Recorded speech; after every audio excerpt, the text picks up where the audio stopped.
Bienvenue à tous. Alors de quoi on va discuter aujourd'hui? On va discuter pièces performance sur la Clio 4RS. C'est valable aussi pour les autres véhicules, hein, de toute façon, parce qu'en règle générale, ce qui est fait sur Clio, c'est fait aussi sur les autres voitures. Première chose, qui dit pièces performance dit perte d'homologation du véhicule. Ok. Donc, si vous installez une ligne d'échappement, si vous installez un filtre à air, si vous installez, modifiez les pneus, là, en tous les cas, la monte des pneus, à partir du moment où vous faites quelconque modification sur le véhicule, c'est perte d'homologation. Donc qui dit perte d'homologation veut dire défaut d'assurance, parce que vous assurez votre véhicule pour une homologation particulière de celui-ci. Donc si vous arrive quelque chose, votre assurance pourra mandater un expert qui viendra vérifier si votre véhicule est conforme au contrat d'assurance que vous avez souscrit. Et s'il ne l'est pas, il pourra mettre votre assurance en défaut et donc ne pas vous indemniser. Alors quand on fait un petit accrochage, bon ça va, on s'en sort à peu près bien, on va payer de sa poche. Quand il y a un tiers déjà qui est impliqué, et s'il y a un tiers avec du corporel, là ça devient beaucoup plus compliqué. Donc ça, voilà, sachez-le, un homme averti en vaut deux, euh, vous êtes au courant. C'était en préambule pour bien mettre les choses au clair là-dessus. En termes de pièces performance, on peut monter des pièces performance sur un véhicule d'origine sans en augmenter la puissance, en tous les cas sans passer par la case cartographie moteur. Euh, Typiquement, on peut y mettre une ligne d'échappement, on peut mettre une dump valve, on peut mettre un filtre à air, ça ne changera strictement rien à la puissance et vous pourrez utiliser votre véhicule sans passer par la case reprogrammation moteur. Ligne d'échappement, il y a plein de choses. Selon les années modèles des Clio et selon les normes d'anti-pollution, Euro 5, Euro 6, il y a des choses qui changent parce qu'il va y avoir soit deux catalyseurs, soit un catalyseur. Euro 5, les premières Clio 2013-2016, c'est deux catalyseurs. À partir de 2016 jusqu'à la fin de la production en 2018, c'est un catalyseur. Donc ça va changer la donne au niveau des lignes que vous allez trouver et les lignes que vous proposez, les distributeurs de lignes d'échappement. Sachez qu'il y a deux grandes écoles en fait sur la ligne d'échappement. Il y a les fans des full tubes, c'est-à-dire qu'on part du premier catalyseur jusqu'à la fin, jusqu'au silencieux final, on y met un tube et ça fait un baryton aussi. Et puis il y a ceux qui vont moduler le son, c'est-à-dire qu'ils vont partir du premier catalyseur, ils vont enlever le silencieux intermédiaire et ils vont garder le silencieux final en le modifiant pour que ça fasse un son un peu plus rond, un peu plus sportif. Donc là, vous avez donc des tarifs qui peuvent être aussi différents, bien entendu, puisque si on parle d'une ligne full tube, ce n'est qu'un tube, donc forcément, ça ne va pas coûter énormément. Si on part sur une ligne où il va y avoir des silencieux en place, entre autres le silencieux final, il y a un coût de production et un coût de main-d'œuvre qui est plus élevé, et donc vous arriverez sur des tarifs qui seront un peu plus onéreux. En grosso modo, une ligne full tube, un tube du début jusqu'à la fin, ça vaut entre 300 et 400 euros. Et une ligne avec un silencieux intermédiaire au final, généralement on vire l'intermédiaire, on garde que le final, ça vaut entre 500 et 700 euros, selon les revendeurs de lignes d'échappement. Concernant les revendeurs de lignes d'échappement, on a, dans tous les cas, les plus connus sont Copino Soru et qui sont plus souvent utilisés sur Clio. On a GT Performance, CLM Racing, Inox 5 Performance, Inoxcar. Vous avez dans ces quatre-là un panel assez important de lignes proposées. Vous allez pouvoir trouver votre bonheur. Je vous mettrai les liens en description pour que vous puissiez aller sur leur site et leur page pour pouvoir trouver ce qui vous intéresse. Donc du full tube qui fait beaucoup de bruit à la ligne avec silencieux qui fait un bruit un peu plus rond. Vous cherchez sur YouTube, vous trouverez pas mal de vidéos, des lignes en question et des sons que ça peut produire et ce qui va plus vous intéresser. Voilà, si vous avez envie d'un truc qui fait beaucoup de bruit, vous partez sur du full tube. Si vous voulez quelque chose de plus discret, qui ne va pas vous mettre la tête comme une pastèque dès que vous allez faire l'autoroute à 130, vous passez sur une ligne avec un silencieux final, soit simple gamelle, soit double gamelle, selon ce que propose le constructeur de ligne d'échappement. Ensuite, ce qu'on peut faire toujours sans passer par la case cartographie moteur, ça va être mettre un filtre sport. Un filtre sport, c'est coton tissé. Vous avez trois grandes marques qui produisent ces filtres. C'est KN, BMC et Green. Sachant que Green est une marque française, donc vous pouvez toujours essayer de privilégier la Green. Ensuite, vous pouvez aussi, sur la Clio, modifier la dump valve. Vous pouvez soit mettre une dump forge, la fameuse dump à décharge externe qui va vous faire le fameux pshhh, la désaccélération, ou alors vous pouvez fiabiliser la dump d'origine, qui est une dump à décharge interne, c'est-à-dire qui renvoie l'air, la pression vers le turbo à la décharge. Et là, vous mettez, c'est GFB qui produit ça, vous y mettez une entretoise qui va modifier piston et ressort de la dump d'origine pour la fiabiliser et stabiliser la pression. Bon, ça n'augmente pas la performance, ça stabilise un peu la pression et surtout, ça permet de réparer à moindre frais les dumps d'origine qui pourraient être abîmés avec le nombre de kilomètres. Voilà. Sachez qu'une dump au bout de 100 000 km, il commence un peu à fuir et puis être totalement étanche. Donc, pour une centaine d'euros, vous achetez une GFB. En tous les cas, il y a un kit entre 3 GFB. Vous pourrez réparer à moindre coût votre dump d'origine. Ou alors, vous choisissez de passer sur une dump à décharge externe forge, une dump mécanique qui va fonctionner par la différence de pression, contrairement à la dump d'origine de la voiture, qui elle fonctionne de manière électrique et elle est contrôlée par le calculateur moteur. Voilà. Ensuite, on va passer dans ce qu'on appelle les stages, c'est-à-dire les modifications de cartographie moteur. Il y a 3 grands stages. Stage 1, stage 2, stage 3. Stage, ça ne veut pas dire grand-chose en français. Si on veut simplifier, que ce soit bien clair dans la tête de tout le monde, on va parler d'étapes. Étape 1, étape 2, étape 3. L'étape 1, vous prenez une voiture stock d'origine et vous faites une cartographie moteur. Quand on dit stock d'origine, on prend en compte ce que je vous ai dit précédemment, c'est-à-dire qu'on peut y ajouter une ligne d'échappement, un filtre à air, une dump valve, ça ne va pas modifier les performances de la voiture, donc elle va rester, entre guillemets, d'origine, et à ce moment-là, on passe en étape 1. Typiquement, sur une Clio, un stage 1, une étape 1, va faire gagner 20-30 chevaux et 80 Nm à peu près. Voilà, que ce soit une 200 ou une 220. Donc vous arrivez pour une 200 à 220, 230 chevaux. Si vous partez sur une phase 1 de 240 Nm, vous arrivez à 320 Newton à peu près. Et sur une phase 2, en 200 chevaux, vous arrivez à 330 Newton à peu près. Dès que vous passez sur les trophies, 220 chevaux, 280 Newton d'origine, vous arrivez sur des 240, 245 chevaux et 340 Newton, grosso modo. Ça, ce sont les stages 1. Pour passer en stage 2, à l'étape d'après, il faut installer un décatalyseur. Il faut changer le catalyseur, l'enlever. Okay, soit mettre un catalyseur sport, soit mettre un décata. Un catalyseur sport va continuer, lui, à traiter les gaz d'échappement, donc à faire baisser le niveau de CO2. Un décatalyseur, il n'y a plus rien, c'est un tube. Donc là, il n'y a plus de traitement des gaz d'échappement. Donc inutile de vous dire qu'au contrôle technique, on dégage. Ça, on passe donc au stage 2, à l'étape 2. Pourquoi on passe en stage 2 en étape 2? Parce que ça va permettre d'une part de gagner un peu en performance, parce qu'on peut gagner sur les températures de gaz d'échappement. Du coup, on peut pousser un petit peu plus la pression turbo, augmenter la température des gaz d'échappement, et ça va être supporté par les catalyseurs sport ou le décata.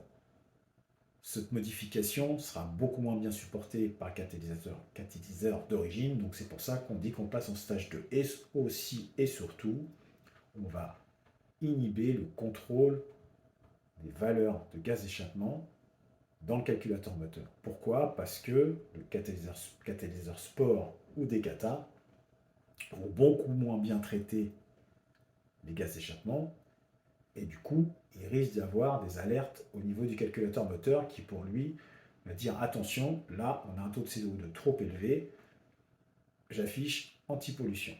C'est typiquement ce que vous pouvez retrouver sur le véhicule si vous ne passez pas par la case reprog et que vous installez un décata, voire un catasport, vous aurez un voyant anti-pollution à contrôler parce que les gaz d'échappement ne seront plus traités correctement. Donc, lors d'un stage 2, on inhibe ce contrôle. Cette surveillance, voilà, c'est le mot exact, on inhibe la surveillance du catalyseur. Donc là, on est dans le stage 2. On va gagner un petit peu en perf grâce à cette pièce. Enfin, grâce à cette pièce. Parce que, en tous les cas, la cartographie moteur sera adaptée autour de la pièce, ce qui fait qu'on gagne un peu de performance. Ça, c'est le stage 2 de base. On va passer dans la vraie stage 2, la vraie étape 2, en mettant un échangeur aussi. turbo est une pièce mécanique qui compresse de l'air grâce au gaz d'échappement. Le gaz d'échappement rentre dans une turbine, le turbo tourne, compresse de l'air, il l'envoie vers les chambres de combustion pour avoir une masse d'air plus importante dans la chambre de combustion parce que l'air est compressé. Le problème, c'est qu'on compresse de l'air, quand on le compresse et qu'on l'écrase, on le chauffe. Et du coup, de l'air chaud a un pouvoir d'explosion beaucoup moins important que de l'air frais. En tous les cas, dans une masse donnée, il va y avoir moins de particules d'oxygène. Donc, du coup, qu'est-ce qui se passe? On va refroidir ce terre avant qu'il rentre dans les chambres de combustion. Et pour refroidir ce terre, on utilise quoi? On utilise un échangeur air-air. Échangeur qui est placé généralement sur la face avant du véhicule. Sur Clio, c'est un petit échangeur qui est utilisé pour toute la gamme de Clio. Donc vous allez retrouver dans un 0,9 TCE comme dans la Clio RS, c'est les mêmes échangeurs. Tout ça pour des histoires de coûts, Renault s'est pas pris la tête, a mis le même échangeur. Alors ce qui marche très bien dans la 0,9 TCE, marche un petit peu moins bien dans la Clio, 200 chevaux, 220, ou voire même en plus quand c'est reprog, quand ça commence un peu à pousser, que le turbo, on augmente un petit peu la pression, donc il va compresser encore plus d'air, ils vont tasser encore plus, ça va faire bien chaud, ça va arriver dans les chambres de combustion à une température trop importante. Et du coup, perte de performance. Donc, qu'est-ce qu'on fait? On installe des échangeurs de plus gros volume. Okay, donc là, vous avez pas mal de marques qui en proposent. Vous avez la marque Wagner, vous avez la marque AirTech, vous avez CLM. J'en oublie sûrement, mais c'est les trois plus importants pour Clio qui proposent donc des échangeurs. Vous les placez sur la place avant et ils vont refroidir l'air qui arrive du turbo et baisser la température de l'air pour que l'air revienne dans des températures acceptables, on va dire entre 20 et 30 degrés, pour arriver dans les chambres de combustion avec le bon niveau d'oxygène et faire une belle explosion pour pouvoir pousser les pistons, etc., et lancer le mécanisme d'un moteur 4 temps. Ça, c'était pour l'échangeur. Donc, échangeur des kata, stage 2. On va passer au stage 2+, quand on va y installer, en plus de ça, sur Clio, on va y mettre généralement en stage 2+, et c'est souvent le cas pour les stages 2+, en E85, parce que le 85 est un carburant assez particulier, on va avoir besoin d'y mettre une pompe basse pression dans le réservoir, qui va envoyer un petit peu plus de carburant que la pompe d'origine, et surtout, on va après, au bout de chaîne, on va y mettre des injecteurs de carburant de plus gros diamètre.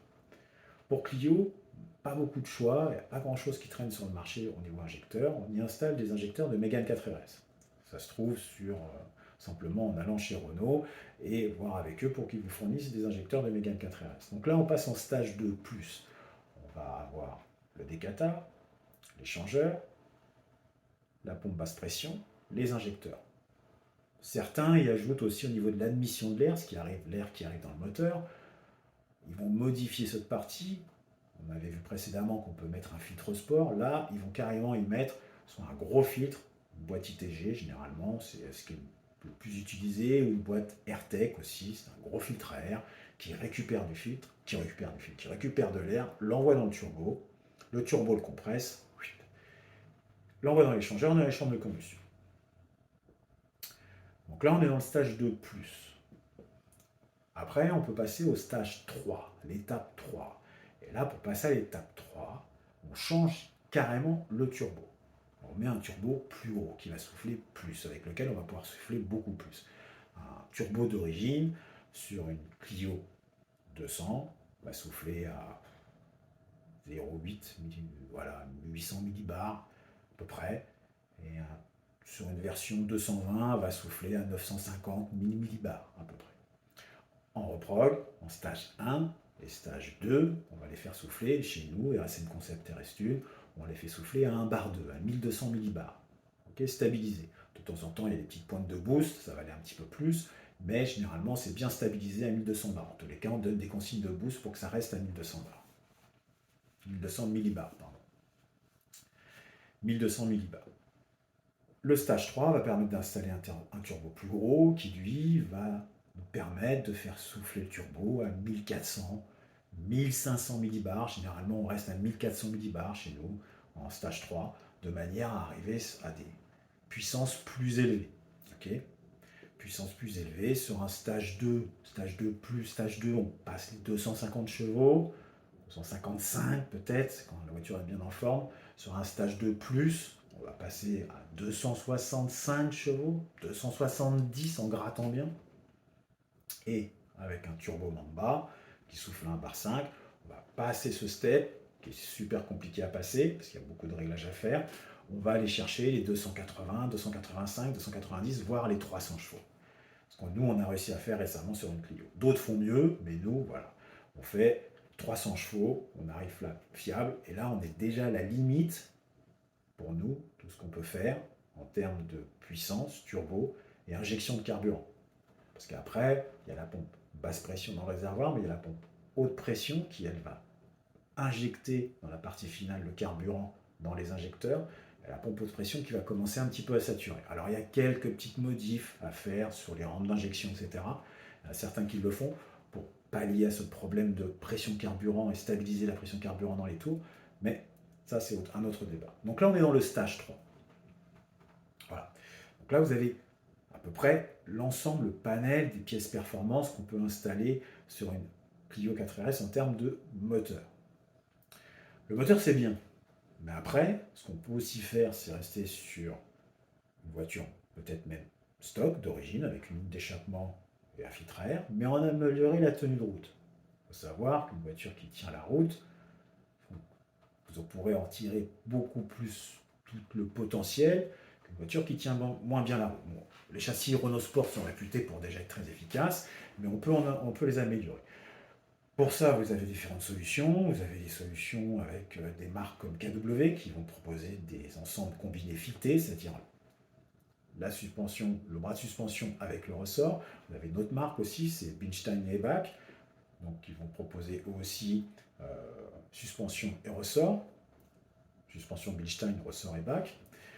Et ça, vous les trouvez sur les sites, pareil, KW Sport. Vous allez sur leur site, ils vont vous proposer des setups pour la Clio 4RS, et de la même manière, Bilstein vont vous proposer des setups pour la Clio, avec des différents niveaux de dureté. Il faut savoir que si vous l'utilisez sur route, prenez pas des bouts de bois, ça va être insupportable. Si vous faites de la piste, vous pouvez partir sur quelque chose de plus sérieux, de plus dur. Grosso modo, vous en avez pour entre 1500 et 2500 euros pour le matériel. Ensuite, il faut le faire régler. On ne monte pas ça soi-même. Enfin, on peut le faire, mais ensuite, en tous les cas, après, il faut revoir parallélisme, angle de chasse, etc., angle de ripage, etc., etc. Donc, il faut faire régler de nouveau ses train avant, train arrière. Vous pouvez aussi avoir une solution moins onéreuse, on l'a tous fait, c'est-à-dire simplement monter des ressorts courts sur les suspensions d'origine pour l'avoir un peu plus basse, avoir un look un petit peu plus trapu sur la voiture, qui va se poser un petit peu plus, ça va donner un côté un peu plus massif. Donc ça, vous mettez des ressorts courts, moins 20 mm, 15 mm, 20 mm. C'est pas ce qu'il y a de mieux pour le travail des suspensions, mais pour l'utilisation quotidienne, ça passe. Voilà, c'est pas fou, mais ça peut le faire. Au bout d'un moment, le ressort étant plus court, il ne travaille pas de la même manière sur la suspension et vous pouvez plus rapidement abîmer les suspensions d'origine. C'est pour ça qu'on part plutôt généralement sur des combinés filetés, suspension et ressort qui vont ensemble pour pouvoir travailler de concert. En termes, alors c'est plus vraiment dans la performance, mais on est plutôt dans le look. On peut aussi mettre des cales sur les roues pour décaler légèrement les roues et les amener au plus proche de l'extérieur du véhicule pour qu'elles viennent bien lécher l'arche de roue de manière à ce que le look soit un peu plus sympa. Il y en a pas mal qui font ça aussi quand ils installent des body kits sur les Clio de manière à avoir quelque chose. Autrement, ils ont des roues trop rentrées et c'est pas très très beau. Alors généralement, on passe sur des cales de 17 mm, 20 mm, 20 mm, ça décale un peu trop et ça vient toucher, surtout à l'arrière. À l'avant, c'est en 17, à l'arrière, certains qui mettent du 20, mais sur les compressions, la voiture, ça vient toucher les intérieurs des ailes. Ça, c'était pour la tenue de route. Ensuite, dernière étape, j'ai envie de dire peut-être même, ça devrait être la première, mais bon, les freins d'origine, même s'ils sont critiqués, sont quand même assez efficaces. En tous les cas, ils ont été développés pour arrêter une voiture qui fait 200-220 chevaux, donc en stage 1, stage 2, ça va encore. Quand vous commencez à monter dans des puissances un peu trop élevées, surtout que vous faites de la piste, que vous sollicitez beaucoup les freins, pendant une longue durée, vous allez les chauffer donc les disques et voir les voiler. Donc on est sur Clio 4RS, on est sur des monopistons, contrairement à ce qui était fait précédemment sur Clio 3RS, on était sur des 4 pistons. Là on est sur des monopistons et donc les étriers fonctionnent un peu moins bien, disons qu'ils sont moins endurants. Donc ce que font beaucoup d'utilisateurs de Clio 4, c'est qu'ils mettent des étriers de Clio 3RS dessus. Donc ils y montent aussi des disques qui vont bien. Certains ils montent des disques d'Alpine à 110 et à 110S pour pouvoir avoir, toujours pareil, un combo étrier disque qui va bien. Au niveau des plaquettes, on peut mettre des S Uno, des S 2500, vous pouvez y mettre aussi des Carbone Lorraine. Voilà, il y a différentes marques, je vous mettrai les liens en description pour faire un combo, pareil, étrier, plaquette. Alors, ce sont des plaquettes dites de compétition, donc à usage journalier, c'est des plaquettes qui vont siffler, qui vont couiner un petit peu. Les DS 2500 sont réputées pour couiner, les DS Uno pour couiner un petit peu moins parce qu'elles sont un peu moins agressives avec le disque. Les Carbone Lorraine, c'est pareil, c'est des plaquettes qui couinent. Alors les utilisateurs vont vous dire non, ça ne couine pas, hein. Voilà, si ça couine. Mais quand vous faites de la piste, que ça couine, vous en foutez un peu, l'essentiel c'est que ça freine. Voilà, donc ça couine, on s'en fout. Donc voilà, j'ai fait le tour des pièces perf. Euh, Pareil, comme d'habitude, je vous mets les liens dans la description. N'hésitez pas dans les commentaires à revenir, à me dire ah, attends, t'as oublié ça, il y a ça, il y a ça, parce que bon, quand on fait une vidéo, qu'on discute comme ça face à la caméra, euh, on prépare son truc, mais après on oublie certaines choses. Donc n'hésitez pas à me rappeler à l'ordre et à mettre des commentaires. Donc je vous rappelle, d'abord les pièces performance qui ne font pas augmenter la puissance, ensuite on passe sur le stage 1, avec toujours ces pièces performance qui ne font pas augmenter la puissance, puis le stage 2 avec des kata et kata sport, et ensuite on va passer à l'étape supérieure du stage 2 avec un échangeur, et puis ensuite toujours pareil, le stage 2+, avec les injecteurs, la pompe qui va bien, et ensuite on passe au stage 3 avec le turbo. Donc turbo, je ne sais plus si je vous l'ai dit, c'est un Mamba, c'est le T21 qui est monté sur Clio, c'est ce qu'ont mis des clients à nous sur leur Clio.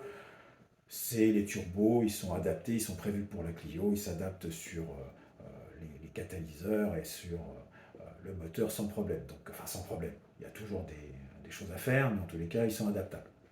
Et c'est ce que nous, on conseille de faire pour pouvoir avoir un combo, quelque chose de performant et efficace, et puis relativement simple à régler en termes de cartographie moteur. Voilà, vous pouvez trouver toutes ces pièces sur pas mal de sites. J'essaierai aussi de vous les mettre dans les liens. N'hésitez pas, il y a tout pour ma sportive, il y a Optimize. Euh, J'en oublie, c'est les deux grands auxquels je pense. Après, pour les lignes d'échappement, vous allez directement chez le distributeur, chez TPerf, CLM Racing, Inox Performance, Inoxcar. Vous trouverez tout ce qui va bien. Pour faire monter ces pièces, c'est comme pour les pièces d'origine. Je vous conseille vivement d'aller chez des professionnels qui vont pouvoir les monter parce que là, on rentre quand même dans du montage un petit peu plus complexe. Donc là, allez chez des pros pour pouvoir les faire monter. Vous pouvez venir chez nous, chez Autosport Evolution, au garage. L'équipe d'Arnaud, ils vous montreront ça très très bien. Après, dans les régions où vous habitez respectivement, vous allez forcément trouver des professionnels pour vous le faire.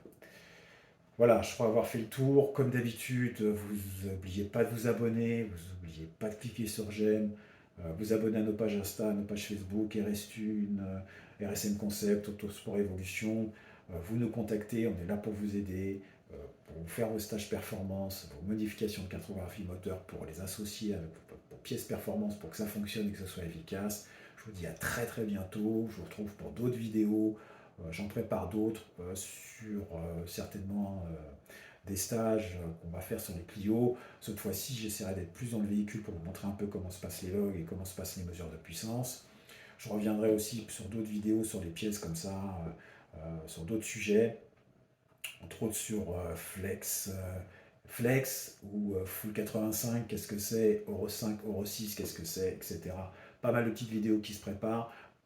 N'hésitez pas à commenter, à partager. Voilà, je vous souhaite une très bonne soirée, une très bonne journée, une très bonne nuit. Ciao.